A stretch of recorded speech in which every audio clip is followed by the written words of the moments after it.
it's not easy to be a smaller entity and protect your rights, even if it was your original thought, because somebody who has deeper pockets can put you out in just the legal battle. Well, hello, everyone, and thanks for tuning in to another episode of Girls Gone Gritty. I'm here with my gritty girls after a lovely Easter weekend. How you ladies doing this week?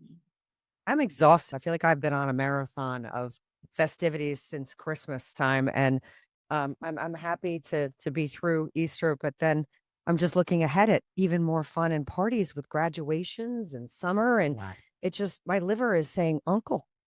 Oh, we had a good one. We had a really good time. I started off with celebrating seniors in Baltimore, followed by driving home like a lunatic to pick up a child that flew in for 24 hours. And then we rocked it out at Darian's house all day yesterday. It was cute. One of the girls looked at their watch and said, I can't believe it's already 5 o'clock because we were having such a good day. And everybody was sad that the day was over. So sign of a great time. Oh, I remember Abby goes, it's 5 o'clock. We were outside, Jen. We had a little machine that you're hitting tennis balls. Then we had the big net. So people are doing golf swings. We set up a full pickleball court. Our family is very competitive, and it was a all-in sports day, eating, drinking, so much fun. We were like all drawing and making chalk art on the driveway. It was perfection. Oh, the chalk art. We were watching the match. I just go over and there was Farley drawing clouds and a rainbow, just like in your world. And it actually, it took me back to you as a child going, oh my God, Farley probably did that all the time. And then it like caught like wildfire. And even the boys, all of a sudden you see Friday with his box letters. He made his name. We had bubble letter and box name competitions. It was awesome. So that's Yeah. And the food was great. Now we're on to almost the kickoff to another weekend, because mini Friday is a Thursday. So what are you going to do? So on this day, what are our top 5 grittiest headlines of the week? Well, our top 5 starts with Coachella is over the influence. Art and music is taking a back seat. What do you guys think about that? Well, I think I'm always in for a good music festival, but they are getting to be a little bit insane of a price tag. And I saw some of the news about, what people are doing and wearing and eating, and it's just getting inaccessible for the regular human. It really is it's unfortunate. And because of social media and being able to know everything about what everybody's doing, it's very in your face to the regular human being. Coachella used to be a real music festival. If I was an artist, well, you want the true fans to come, and it's blown so out of proportion. I think our buddy from Seagirt was there, and it just takes out the regular person that wants to just go and listen to music and be part of it. I read a headline. It's the influencers Olympic backdrop, which is gross. If they're just going to showcase their collaborations and look at me and get there, in their private jets, it's not what the Coachella event is about. Nope. Number 4. Today in Boston, we celebrate the 250th anniversary of the start of the Revolutionary War. But in Beijing, the E-Town humanoid robot half marathon happened where 21 robots ran alongside thousands of humans.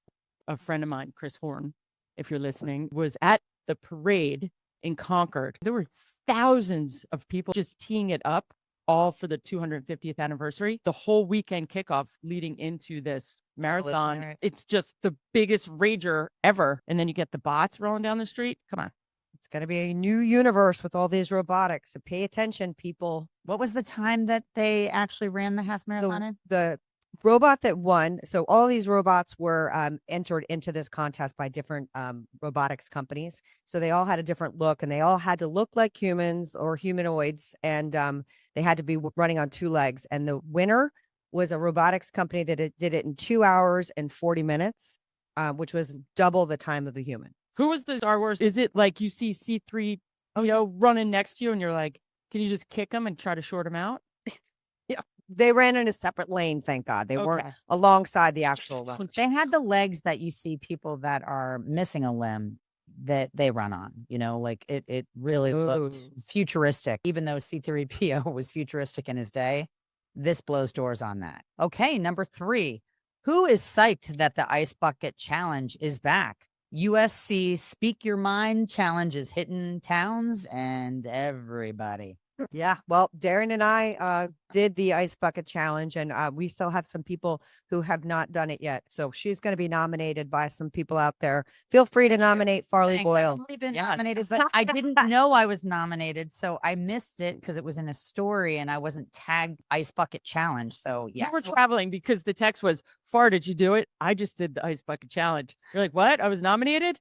So you get a courtesy day. So you could do it today. Okay. And then But there's it is a 24-hour challenge. So that's why a Yes. lot of people are putting it on their stories. So you have 24 hours to do it, and you should nominate 2 to 5 people. And it's for mental health. So it's all good. it was 2 to 5. I would have nominated beef. All right. Oh, Beef, you just got nominated. just got honey. Yes, nominated. nominated. Okay, number 2, protein that is grown, not your typical meat and potatoes. Well, the labs continue to innovate the protein. And listen, it's good for our 4-legged friends. Let's be honest. But I'm not sure if I'm really ready to eat lab grown Meat. chicken. Well, you look at the strawberries at Costco right now, they're the size of clementines and apples. I'm out. Definitely not ready to eat Come meat on. that is produced in the lab. I'm sorry. And I am an animal rights person, but I just No. don't know that I can do that. It just sounds rubbery to me, but what do I know? And number 1, there's a new law that was passed in the UK that sex is determined by biology versus ideology. Golf clap. Yay. Finally. I really think Well, it's been a high long time in the making. As you look at this story, it works very much like it does in the U.S., where it has to be upheld by the courts, and the courts change their mind all the time. And Farley was reading me headlines on this story, and she was saying how sex and gender have changed over the last 30 years, where sex, what meant sex, and we were using gender, and now we're going back to the biological term. And I think that great. What they kept referring to is that a woman's body biologically is meant to reproduce. And one of the examples that I liked was that you can't have a male lesbian. You can't have a pregnant man. Nothing going against gay couples, gay marriages. The word sex, meaning female or male, cannot be misconstrued when it comes down to being able to reproduce. And why did it get so confusing? It's male, female. Biologically, that's what you have in everything in nature. We're no different. So the fact that we had to clarify this, and it's taken 15 years to clarify, and we're still not there here in the US. Well, you look at like a leech, It's okay? interesting. A leech can reproduce and can become a man or a female. We're not talking about leeches here. We're talking about humans. And that's nothing against people that are transgender or anything at all. along those lines. Listen, Do you? I have no- You're not female then. Yeah. And there's nothing wrong with that. That's not what we're saying. One of the examples where people gone from a man to a female and females to be strip searched. If you're not a female, you should not be entitled to make a female strip and vice versa. So that's why bathrooms have been developed for transgenders or a third type of a bathroom. And I think it just goes hand in hand with this law. And Oh. that was our top 5. We would like to again remind you that our top 5s are just really meant to have you like pull the news and some things that you didn't know were happening, and be aware. Like, I didn't know about this robotic race, I and didn't either. like how fast things are moving is really, I think, what we're trying to point. Prettier headlines, not your Yes. typical average fare. Yes. Right. Well, today's exciting because we started Girls Gone Gritty, and all of you out there listening and are interested in starting a company or a business, one of the most successful tools to protect your brand is actually getting a trademark. It's building a valuable asset, and you really have to protect your product because people hear a good idea and they want to snatch it. And I know we've been in the process of trademarking Girls Gone Gritty, and it's not an easy process because when you go and you do trademark searches, you're like, oh my gosh, everybody's using this. How are they using it? So we're going to discuss a way to protect your valuable asset. And if we think that it's the way this country should be going, I've trademarked many of things, and when you start to scratch the surface on the corporate power and the legal way that you have to do things, and the dichotomy of just branding an idea that is a color or is two words or whatever. And it really is a race to who can get there first. Intellectual property is very hard to discern because everybody has great ideas, but a lot of times it's reinventing a great idea. So it's challenging. What I want to talk about is what can be trademarked. Words, phrases, logos, symbols, designs, shapes, colors, sounds, products, product packaging, slogans, anything that helps distinguish a business's goods or services from those of others. So that's what technically can be trademarked. We were in the boat manufacturing business, and our brand, my dad named it Typhoon. But the history of the brand is it was the Ribo Runner mold, the twin step, center console, 11-foot beam, and it's beautiful. Yellowfin ended up buying the second mold and producing the 42-footer, which is their top selling boat, which we had the same hull, just in a 33-foot. When I go over the company, I said, I want to get the original name because it was Ribo Runner. It was the first sport fishing boat By Rybovich. Right. The first one that came out said, let's call it the Ribo Runner. Why wouldn't we take the name? Because all the followers, the people, and it was recognition, it was everything. So I started getting into it. I trademarked it. As I trademarked it, because Ribo Runners, Rybovich's trademark ran out years and years ago. So I made the mistake of calling Rybovich, sending them information. And they said, absolutely not. You cannot do this. But I owned the trademark. So we could have kept going with it, but they have way deeper pockets than Typhoon. What can't be trademarked are generic terms, descriptive terms, and anything that is confusingly similar to an existing trademark. So that makes it not eligible, which is why you have to really explain the direction or the nature that you are using the terminology or the word. Yeah, but to Darian's point, I was in a legal battle with my company, Soulshine Studios, has the word soul in it. And another company that you can probably guess Are we allowed to reveal that? Under my lawsuit, I'm technically not supposed to, but I'm sure you guys can figure out the large company that has a cycling business that has the word soul in it. They have deep pockets, and they've contacted my attorney and said that I needed to not use the word soul in my logo and design, question the colors of my sunburst, which it's a sun. It's an irregular, my logo was specifically designed for 3 circles. So it's a center circle, an outer circle, and a third circle, and then radiating rays. And none of the circles is perfect because each of the circles represents, the first one is you and your energy, and you are imperfect. That's why my circle is not complete. The second is your family and friends, those you love, those who you spend your precious time with. Your circle, your energy radiates to them. And then that's the second circle. And then the third circle is everybody else. And they tried to tell me I couldn't use the color yellow. So trademarking is funky. And the problem is that you're a small company and you trademark something legally, which I did, and it's all in the registry. The larger companies can search and find you, and they can go after you if they were there first. And it's easier, way easier now than it was years ago. I've trademarked several things as well. Chase for Life was the name of our nonprofit. And when you're trying to figure out if you're going to be an LLC or your corporation or .org, you have to do things in a very specific way. If you don't want to be financially responsible for losses, you really have to understand the difference between LLCs and corporations. Scortini Bikini, I had to trademark. And because I had to prove that I was manufacturing bathing suits, but I was going for a tween marketplace. And it was a total niche market. You have to be very specific about how you're utilizing a mark, what type of a product you're producing that makes you unique. Got Grit right now is a trademark that we have filed. And I'm sure you guys have all seen the words Got Grit all over the place.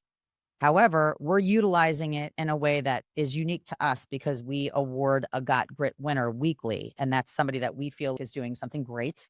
And we have swag that eventually we will be sending to our Got Grit winners. And anybody that feels like they've got grit can purchase them. That's just a great example of something that we believe in going the distance. So it's worth protecting. Well, yeah, it's a way to eliminate or challenge someone who comes in and says, well, no, I have the Got Grit. You're like, nope, look at the paper, look at the description. And you have to list every single item that that encompasses your logo.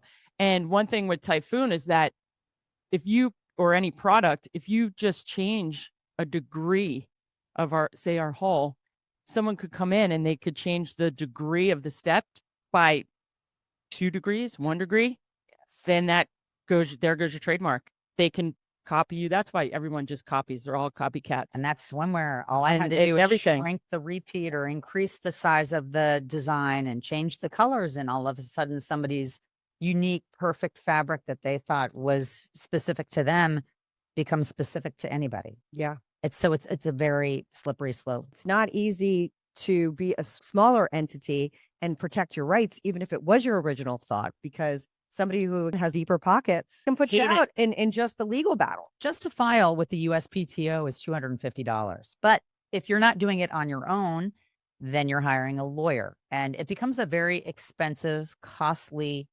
fixation.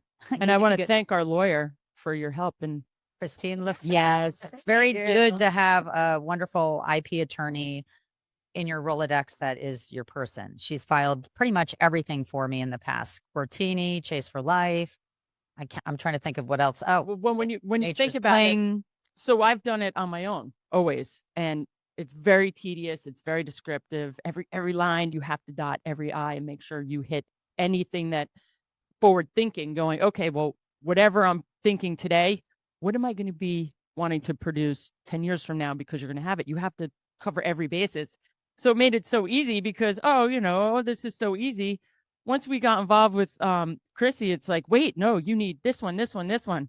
Well, you And it have was to show even more proof. extensive. You have to show proof of intent to use. So if we're doing, let's say, koozies, hats, and sweatshirts, they want to see them physically. When I was doing my swimwear, I had to show exactly what I intended on doing if I became a lifestyle brand beyond just swimwear. I had to also write cover-ups potentially and anything, rash guards, anything that futuristically that maybe I wasn't producing at that moment. But yes, you do have to spell out exactly what you're looking to potentially do so that there's no gray area. And this all gets added into your business plan when you're starting a business. And P.S., an LLC is a simpler, more flexible way to go into business. If you don't want to be liable for any losses, that's a great way to go. Whereas a corporation is better suited for raising capital, conducting public offerings, and it's owned by shareholders. I always started out the LLC route because it's more forgiving. Right. But if you have a phenomenal idea and you think it's going to go the distance and you are looking to raise capital and eventually go public, you need to go that corporate route. Yeah. And if you have that phenomenal idea, I think the first thing that you need to find is a good attorney. So protect the idea. Right. The idea and then incorporate properly, because most companies incorporate in the state of Delaware because they're so lenient with their laws. I didn't realize in Delaware's corporation laws is that you don't have to know who owns the company. You can hide behind a lot of things. Oh, yes. When you incorporate in the state of Delaware. So having that good attorney, like we said, Chrissy Lefebvre, she was on one of our earlier episodes. If you want to see who Chrissy is, and really interesting story about surrogacy, that was episode 8. So you can refer back to some of our earlier episodes and learn a little bit more about this dynamic human who helped us. But find yourself a good attorney. If you think your logo is something that is meaningful, protect it. Because somebody else can scoop it up and say, hey, that's a great looking logo right there. And they go into the registry and they see that it hasn't been protected. And all of a sudden they can be the new owner. You have to think long term. If you're investing and putting a lot of effort into something and you want it to get legs, don't let it walk away from you because you didn't protect yourself. Yeah. Yeah, You have to re-register it every 5 years. So 5 years. And your mark, which is your logo, or like the Nike swish it's the mark. Yeah. Yeah. I just had somebody call me. Don't be scammed either. I let a couple of my marks go. I'm not producing swimwear anymore. And Sportini Bikini is no longer mine. But I've had several attorneys call me to say, hey, there's somebody that's got a file down looking for that name. Are you concerned? Would you like to keep it? Now, part of me did get a little concerned because I have all my designs. I have all my patterns. I could go back into business in 2 seconds. Do I want to save my name and be on the hook for another 250 plus? I opted to let it go because I could always reinvent myself. And that's the thing. If you have brand recognition, that's what you're protecting. If I went into business and continued to do Sportini Bikini, people could scour the internet and say, okay, what was Sportini Bikini like? They'll do a Google search and then can see the product and which department stores carried me and boutiques. And very hard to let something slide that has a history behind it, because it really can help you reincarnate something that once was a thriving animal. No, that's what, when we sold the molds to our boat business, I kept all the CAD files. I just sold the specific molds, and they said, well, we want to use the name Typhoon because you built the brand up, even though we only made called 40 boats, and then the market crashed. So I was in a bad position, but we kept the business going, sold our inventory. And then once we sold the molds, they said, we want Typhoon. I said, no, it's not happening, because I still have the CAD files and one day would love to make boats again, but you need 2 million to make a million. So right now, Girls Gone Gritty's got to go way bigger. But I love it. But it is, and people still call like, "Hey, do you have the molds for sale? We want to buy your boat line." I said, "No, it's gone." Another thing that's like good advice is, if you have a good idea and you're starting something, make sure you secure the URL right out of the gates. Even if Mhm. you don't have a website that is built and ready to go, you have to really have the foresight to think, uh-oh, if I am Got Grit and I'm the owner of the trademark, I would probably want to own the Got Grit URL, because now I can direct people there. We can sell our merch. We can showcase all of our Got Grit award winners. So you have to be three-dimensional with your thinking process. You have to think about, like, right now, the past, the present, and the future, and try to really hone in on all those elements that you want to possess. All Yeah. the keys to success. Yeah, and reminiscent of like the URLs, and it's always going to change. It was back in the day, you would get the 800 number. You'd want to make sure that your Oh, I had 800 one. number spelled out what you were doing, right? And I do think that if you have a good idea and you're passionate about it, and you don't have the URL, or you didn't have the 800 number, you can still be successful if you care and believe in what you're doing. So don't be dismayed if somebody else has a logo that you're like, oh shoot, my logo is going to look like that. Don't get caught up in it, but try and protect yourself with doing the right thing from the get-go if you can. Well, There's 'cause another what- Got Grit out there. Yeah. It's Got Grit, and it's an exclamation point, but it's a nutritional company that owns it. And what they produce is nutritional food that they sell that will help you get grit. So we're not in conflict, not in competition with that brand. And but with but that's interesting though, because if you look at Apple, they did the same thing with the producing of the Beatles. The Beatles owned Apple Music, and they allowed Apple, the computer store, the computer, obviously Apple, to use their brand, because they were like, well, they're in computers, we're music, it's not the same. Hello, yes, it is. Like, they took over the whole market, and they would have never given them Apple had they thought that Interesting. this is where this was going to go.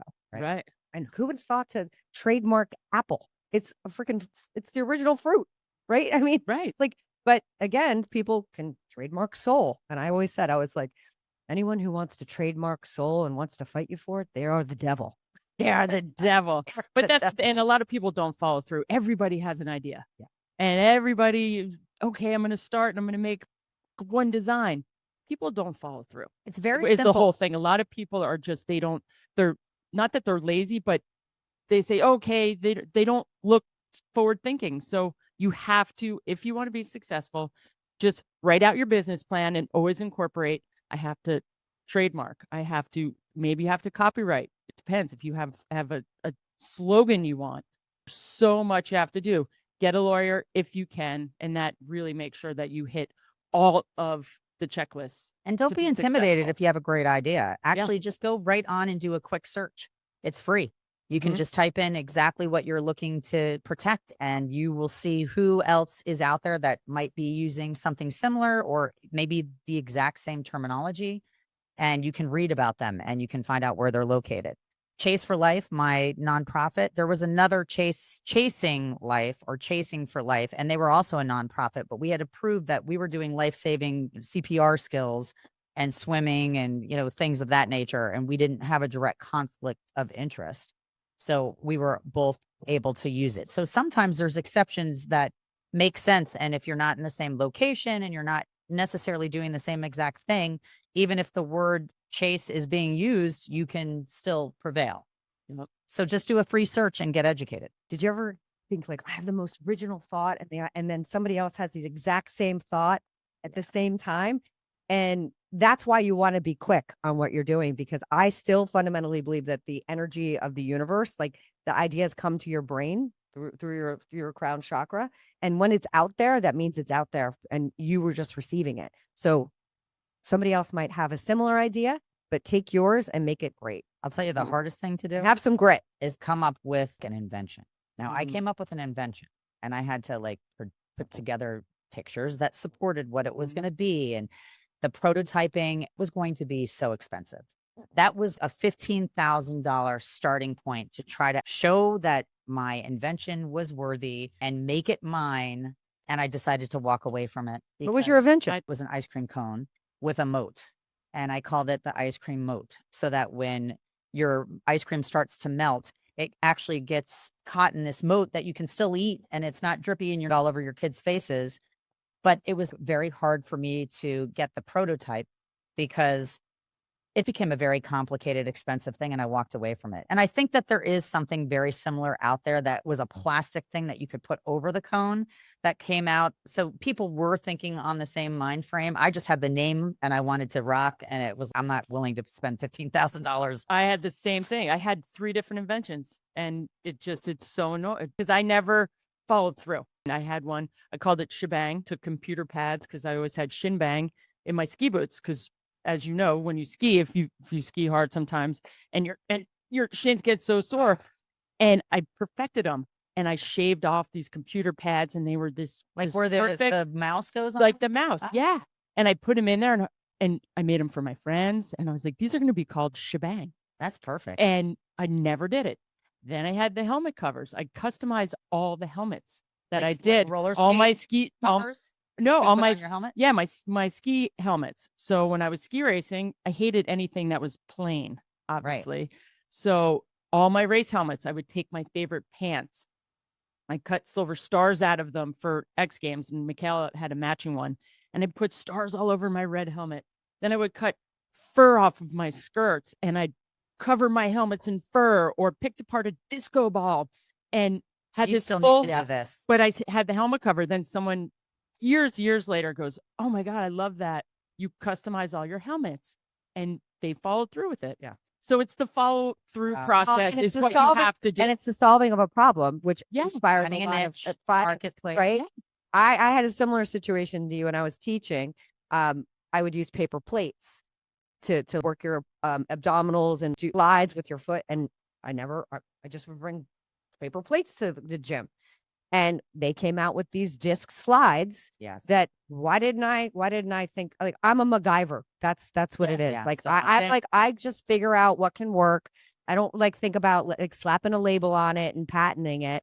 But somebody else does. Why Someone does. wouldn't I? And they're So do it. making the millions. Look at the Correct. Post-it note. Although we didn't work I was at just a, about to say that. we What didn't about work at a those- factory that, made that like sticky by an accident that Yeah. they made I that. wanted to do a bug spray that had these attachments that come out like a straw that get in all the corners, squish back into the top.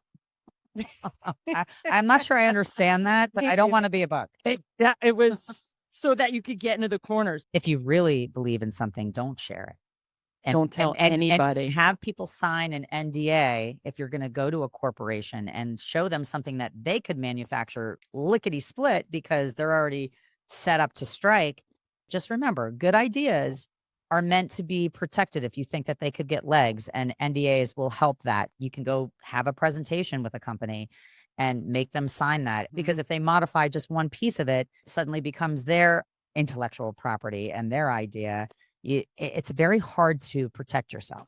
I've been working on a project that my dad started with Jeff, I guess 10 years ago, and NDAs had to be signed everywhere. And hopefully this project will go, but you tell 2 people and another be 2 spelled out. people, and yeah, we're keeping Spelled out and quiet about legally this, but protected. it's huge. I mean, It and could be, yes, it could be massive. It could sending out to the gods.